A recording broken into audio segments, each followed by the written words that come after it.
In this video of Jerusalem, Israel, I'll show you and describe interesting facts about Israel if you're here as a tourist. How does Israel treat tourists from Western countries which support and fund Israel? The Knesset, the Parliament of Israel. How to get from Jerusalem to Tel Aviv Airport inexpensively. The security process at Tel Aviv Airport when you leave Israel. So please stay tuned to my video. Please remember to post a like, subscribe to my channel, and hit the notification bell so you can always get my latest travel videos. Hello and welcome back to my channel. Today I'm going to take a walk through the streets of Jerusalem, Israel to find the national capital of Israel, which is called the Knesset. I'm also going to share with you how to get from Israel, Jerusalem, Israel rather, back to Tel Aviv Airport, and that's what I'm going to do today. So please stay tuned and hope you enjoy my walking tour. Along the way, I'm going to give you some facts about visiting Israel. This is Jerusalem.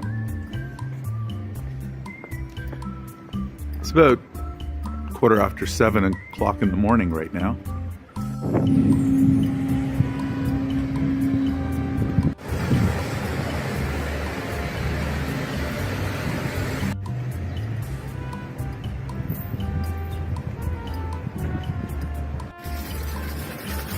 This is a typical supermarket in Jerusalem.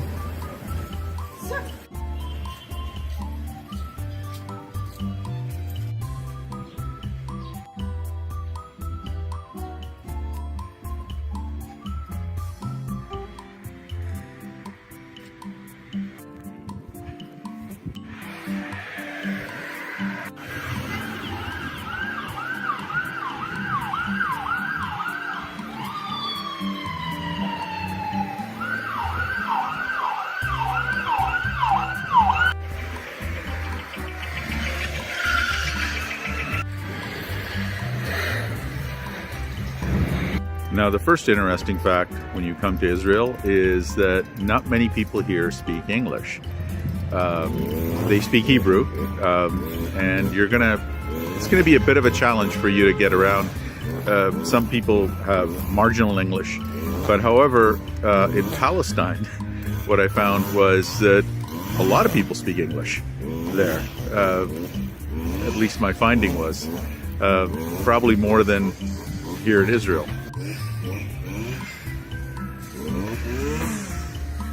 The other interesting thing is that if you're an American citizen, Canadian citizen, British citizen, you're not going to get treated special, even though the governments of these three countries send massive amounts of foreign aid to Israel and support Israel in the UN at the United Nations. They don't care. You'll be treated the same as an Uzbekistan citizen, or a Pakistani citizen, or a Chinese citizen.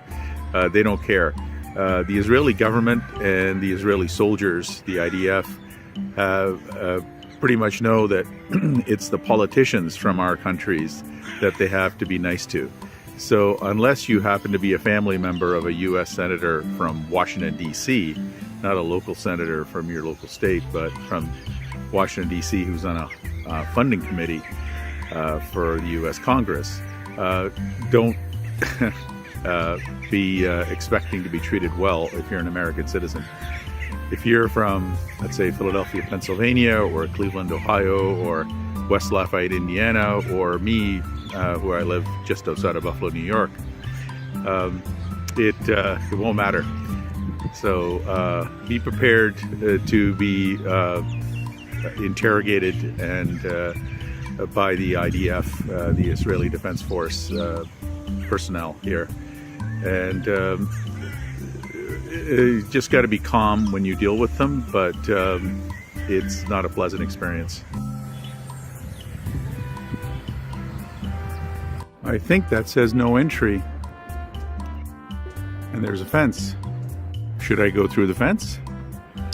Yes, I went through the fence. The sign said no entry, but the gate on the fence was open, so I went in. That building in the distance to the left is the Israeli Knesset, the Israeli Parliament building.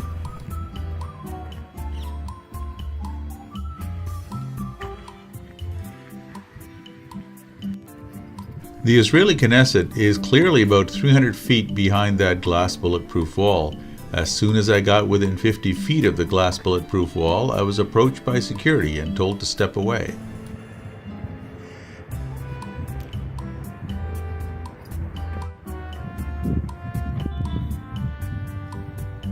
Well, that's the closest I could get you to the Knesset of Israel.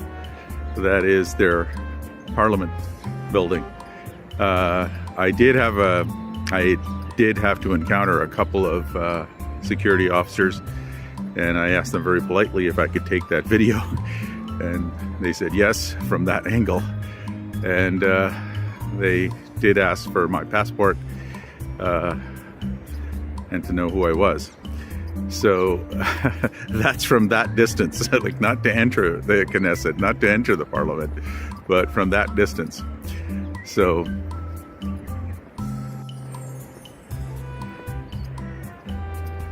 another interesting fact, Israeli citizens are not allowed to enter Palestine. And the main reason for that is that the Israeli government is worried they're going to be kidnapped and used as hostages. However, Westerners and foreigners are allowed to go to Palestine. So, and that has been always the case. It's not during these times. It was always the case that Israeli citizens are not allowed to go to Palestine. So Israelis are not allowed to go to Bethlehem, for example. Foreigners are. It doesn't matter where you're a foreigner from, whether you're from USA, Great Britain, Canada, Uzbekistan, Mongolia, you can go to Bethlehem. Israelis can't. So in the mind of the Israeli security staff, Bethlehem is a forbidden place. All of Palestine is a forbidden place. So they can't give you any helpful hints. They just tell you you have to risk your life to go there, and you're responsible for yourself. This is what they'll tell you when you cross over. Now myself, as a North American, I felt totally welcome and totally safe in Palestine, as long as I didn't have to deal with the Israeli Defense Force soldiers. I encourage you to use Google Maps and try to figure out the distances between these places where I am. So check out the distance between Tel Aviv and Beirut, to Damascus, Syria, to Amman, Jordan. You'd be surprised as to how short the distances are. The distances are like, this whole area is like upstate New York. I mean, there's so much turmoil in this area, but it's not big. It's just a couple hour drive here and there. So check it out and you'll see how short the distances actually are. All the nicest roads are on the Israeli side. On the Palestinian side, the roads are not so nice. What's interesting is the roads that are on the Israeli side that the Israelis have, they'll have a US flag on them. And they'll have a little sign in English saying that this was funded by foreign aid from the United States. But they're Israeli roads. And the Israelis close off those roads to the Palestinians randomly anytime they want. So the Palestinians become stuck with the lousier roads. So the standard of living in the observable standard of living for the Israelis is quite a bit superior to the standard of living of the Palestinians. However, from a safety perspective and a friendliness perspective, the Palestinians are equally as friendly, and I felt just as safe being in Palestine. I want to correct that. I actually felt safer in Palestine than in the Israeli side. The people are warm and friendly on both sides. There's just more security on the Israeli side. The Israeli side is far more cosmopolitan. Many people from different ethnicities, visible ethnicities, different skin colors. are on the Israeli side, here in Jerusalem, for example. The Palestinian side is mostly Palestinian, it seems, and that's one difference.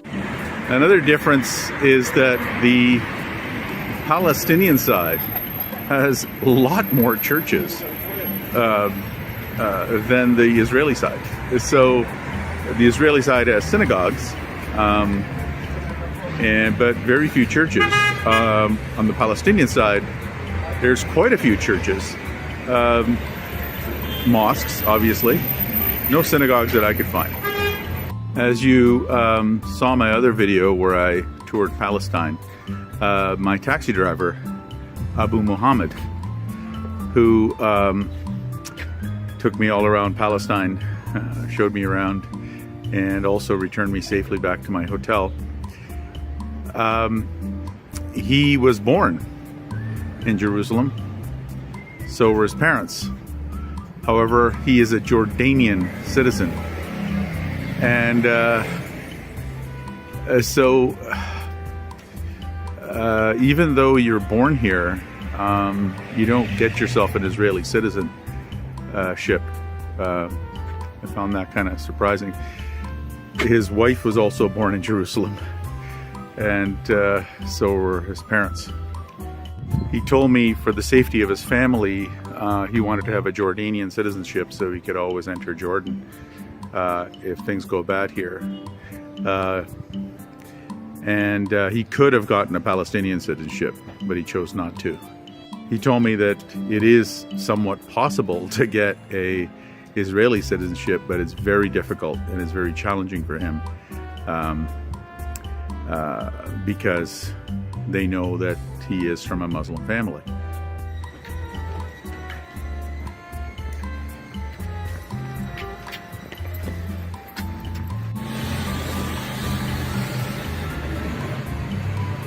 I'm now back at my hotel. From my hotel, I'm now going to show you how to get to the airport from Jerusalem back to Tel Aviv International. I'm now walking from my hotel towards the JLM Navon train station by following these tram tracks. I'm heading to the airport, Tel Aviv Airport.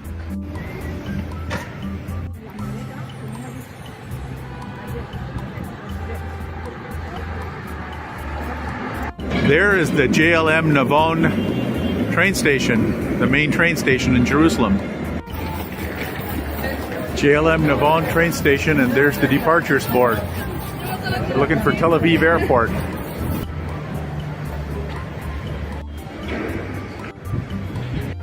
There is a fairly intense security screening when you enter, x-rays and so on when you enter the station, so be prepared for that. It'll delay you about 5 to 7 minutes when you enter the station. You get your train ticket through one of these machines, and they are in English. You just pay for it with your credit card. It's 19 shekels total. There's the board. Look for the airport sign. Mine seems to be leaving at 11:39 from platform number 1. So you go in through there, platform 1 to 4. Those are the gates you have to go through, and you have to have your ticket, and you scan your ticket to be able to enter this area. And I'm going to try to find platform number 1. JLM Navon train station, the platforms are quite a distance down from the street level. So you'll have to take 3 of these escalators to go down. It's quite a distance. I'm now on the train to Tel Aviv Airport. It's still at the station. Over 3/4 of the ride back to Tel Aviv Airport is through dark tunnels. You only see open space when you're close to the airport. My train has now arrived to Ben Gurion, Tel Aviv Airport. Now, remember to keep your train ticket, because not only do you need it to get onto the train at Jerusalem, like I did, but you also need it to exit at this station. Here's the machines. You need to make sure you have a ticket to get through.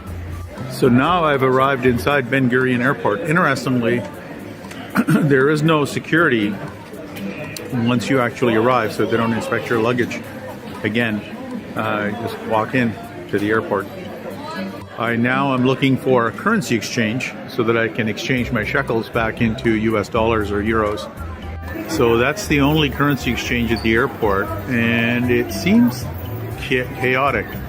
When I arrived here, it was chaotic, and when I'm leaving, it's chaotic. There's a lot of people bringing in huge amounts of money and getting US dollars out, and they have lots of US dollars to give them. So I saw the guy in front of me both times, both when I arrived and when I'm leaving. They got over 5,000 US dollars out using the currency exchange, which I've never seen before in another airport. Obviously, to me, it seems like there's people trying to leave this country. Most of the time at currency exchange, you're usually exchanging just about $100 US or so to get the local currency, so you have some pocket change. Here, they're doing thousands and thousands of dollars worth of business, which was strange to me. Now I'm going up to the departures hall. I've now reached the departures area, post passport control and post security, and they have this nice restaurant complex here, duty-free shopping, and they also have currency exchange here, which is seems less chaotic. So I guess this is where I probably should have stood in line to exchange my shekels back to euros or dollars. Anyway, the process is amazingly fairly simple. They didn't even ask for my immigration card. You just put your passport into the machine and they clear it. So there wasn't even a customs agent there, which was interesting. So you don't have to go through much of a security clearance, because I don't know why. But of course they check your luggage and everything. You have to get a security sticker on your passport. So there's another line that you have to go through, but it was fairly amazingly simple to get to this spot. My gate is B5. My flight is right there, leaving at 15:10 Tusser to Larnaca. Gate B5. I'm at the gate. Hopefully the plane takes off properly. My flight has been delayed from 15:10 to 15:45. Not really sure why, but I am hoping to board the plane and get out here. I hope you enjoyed my video today. Please stay tuned for more of my travel videos, and thank you for watching. Please subscribe, post a like, and hit the notification bell for future videos.